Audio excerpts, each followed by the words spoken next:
मां संतोषी माइंस धर्मकांटा पे डकैती हुई थी, जिसमें हमने एक तो मौके से ही जो उसके संदीप जो वहाँ माइंस पे ही काम करता था, मुंशी बने का काम करता था, उससे पूछताछ में और जब हमने उसकी फ़ोन को खंगाला, तो फ़ोन से पाया गया कि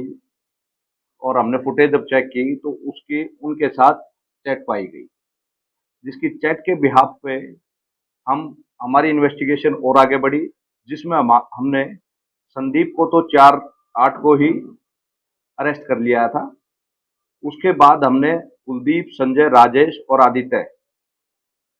4 जो इसमें अक्यूज थे, उनको हमने 14/8 को अरेस्ट किया और 17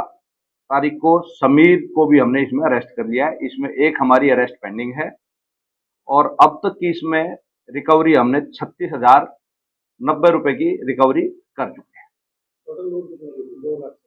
इसमें टोटल जो थी 2,36,500 रुपए की।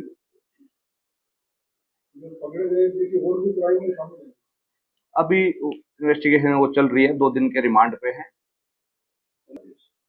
इसमें से एक राजेश जो है उसका अभी तक क्रिमिनल रिकॉर्ड पाया गया है, बाकियों का हम रिकॉर्ड सभी चेक कर रहे हैं। वो बताया कि जो इनके यहाँ मुंशी का काम करता था संदीप, उसी की सारी प्लानिंग थी, उसी ने बतलाया इनको कि रात के समय कैश इतना लगभग 3 से 4 लाख रुपए कैश हो जाता है, कैश और भी था जो कि उनको नहीं पता चला उस समय, और रात को उनकी सिक्योरिटी और उनके कम मैन पावर कम होती है, इसलिए इन्होंने ये योजना बना के रात को ही ये लूट और ये डकैती की इन्होंने अंजाम दी। मां संतोषी माइंस धर्मकांटा पे डकैती हुई थी, जिसमें हमने एक तो मौके से ही जो उसके संदीप जो वहाँ माइंस पे ही काम करता था, मुंशी बने का काम करता था, उससे पूछताछ में और जब हमने उसकी फ़ोन को खंगाला, तो फ़ोन से पाया गया कि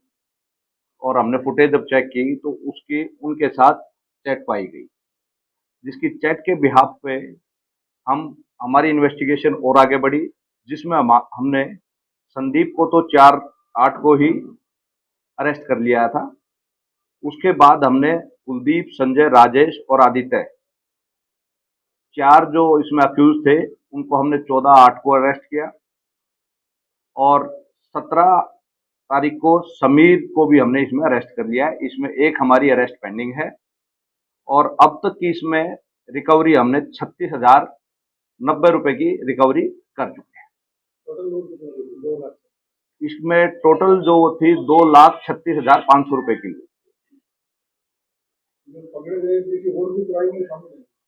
अभी इन्वेस्टिगेशन वो चल रही है, 2 दिन के रिमांड पे है। इसमें से एक राजेश जो है उसका अभी तक क्रिमिनल रिकॉर्ड पाया गया है, बाकियों का हम रिकॉर्ड सभी चेक कर रहे हैं। वो बताया कि जो इनके यहाँ मुंशी का काम करता था संदीप, उसी की सारी प्लानिंग थी, उसी ने बतलाया इनको कि रात के समय कैश इतना लगभग 3 से 4 लाख रुपए कैश हो जाता है, कैश और भी था जो कि उनको नहीं पता चला उस समय, और रात को उनकी सिक्योरिटी और उनके कम मैन पावर कम होती है, इसलिए इन्होंने ये योजना बना के रात को ही ये लूट और ये डकैती की इन्होंने अंजाम दी।